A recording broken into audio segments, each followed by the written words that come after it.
Hi BookTube, this is your reminder to go drink some water and hydrate.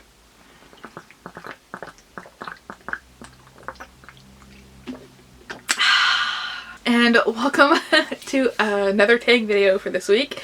Yes, I'm inundating you with them because I felt like it. If you don't want to watch them, you don't have to watch them. It's your choice. This is the Hindsight is 2020 reader tag created by Erin Go Reed, and I'll link her original video down below. Let's get right into it. Question the first. What were you like as an early and learning reader?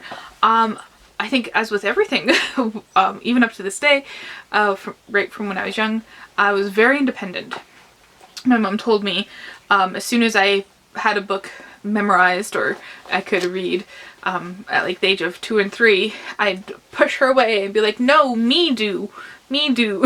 So, like, I'm reading it by myself, you go away, I've got this. And I even remember like kindergarten stuff, like the teacher would tell us to go read and try to read with us. I was like, I can read, go away, leave me alone, I'm reading. Yeah, I was always really very much independent learner. I didn't like anything interfering with my reading or people reading to me. Yeah, that's the way I was, and I still am today. I do listen to audiobooks now, which I guess is someone reading to you, but yeah, when I am reading, I'm just very much in my own world, in my own head. Yeah, so number 2, what book or book series really got you excited about reading as a kid? Well, I guess I started off with like Dr. Seuss type books. But the first time I remember thinking like, oh, this is so cool. It was, I don't know if other schools did this, but in my school, when I was in elementary school, if it was raining outside, we didn't have recess. We had indoor recess. And during one of these indoor recesses, the teacher told us to lie down on the floor and close our eyes. And she started reading The Boxcar Children to us. And I just remember going, this is amazing. Is this what reading is? Like, this is like closing your eyes and just getting carried away by this story. Yeah, that's the first time I think I got really, like, I was like, yeah, reading's pretty cool. And so that was the Boxcar Children series. And I read a few after that, and then it was just this typical stuff in the 90s growing up, you know, Babysitter's Club, Little House on the Prairie, those were big growing up. Yeah. Number 3, has there been a person in your life, real or fictional, who inspired you to be a reader? Not necessarily inspired, but encouraged. My mom definitely encouraged me to be a reader. She bought me books, and a lot of books. And like, if we were at a garage sale or at the thrift store, because that's where we went shopping a lot, was there, and that's where I got most of my books from. Yeah, she was always like, go pick out a book, whatever book you want.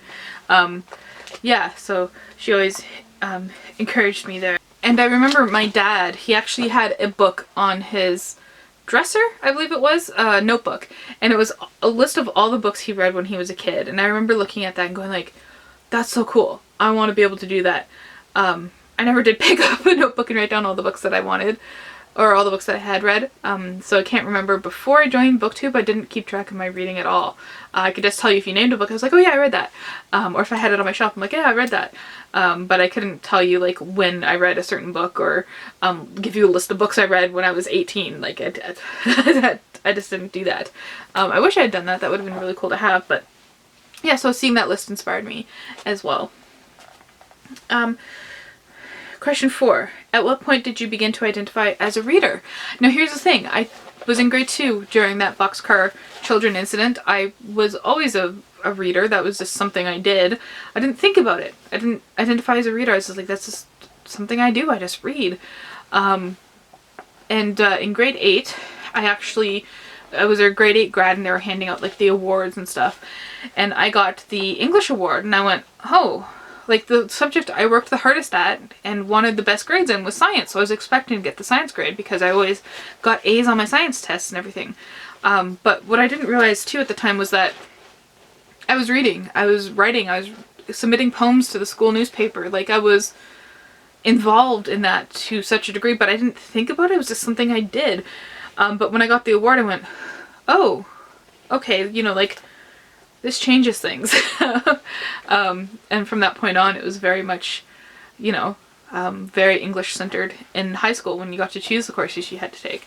I guess from that point on, I was like, yeah, I'm a reader. I read. That's what I do. Number 5, how has being a reader shaped your life and worldview? I think reading and analyzing, and I went to university for English. I think that gave me a level of confidence. Because I was like, yeah, I'm smart, you know, like, I read and I analyze and I enjoy it. And it was all like, that was reading for me for a long time was about being smarter. It was about, you know, learning and all that stuff. And it's still about learning and acquiring more knowledge. I don't think it's any more about like being smarter than other people. It's about being smarter than I was yesterday. Using myself as my own challenge now and getting different perspectives. So reading has changed a lot for me in that perspective, in that, like, before, when I was a teenager and stuff like that, reading was about reading the classics, the books you're supposed to read to be a smart reader. And now it's evolved into, I want to read from different perspectives. I want to read different narrative structures. I want to read about different cultures. I want to read about different races. I want to read different genres. I want to consume all this stuff and learn different things from all these different places. You know, I still read classics, not nearly as much as I used to. I tend to read from all over the place now. And so the thing that the overarching theme has been learning. That has changed my life. I know that's not necessarily like a practical way that my life has changed, but it's, yeah, I like that learning and having more knowledge. And there's this saying that if you're the smartest person in the room, you're not in the right room. And I think about that as I look at my books, like, I'm not the smartest person in this room, even though I'm the only literal human in this room. But these books are gonna impart knowledge onto me. If that, yeah, that's what I like about it. And even if they don't, sometimes it's just enjoyable to read. Yeah, so that's it. Oh, and another way too, sorry this just came to me, another way that, like, reading different perspectives and learning from a whole bunch of different sources in books and different genres and different types of books, also, like, it does make you smarter in that you shouldn't always go with your first thought, if that makes sense. You should always, you know, rethink things, reanalyze things. I think that's especially important when it comes to interacting with people, or even just thinking about people, seeing someone on the street and going, you know, coming to your first thought and that's a judgment, and then going, no, like, what about this? What about that? You know, there's all these different things that could have led to that person being the way they are. And I think that's helped. So interpersonal relationships has definitely improved through reading. Yeah, so that's the what was that? Hindsight is 2020 reader tag.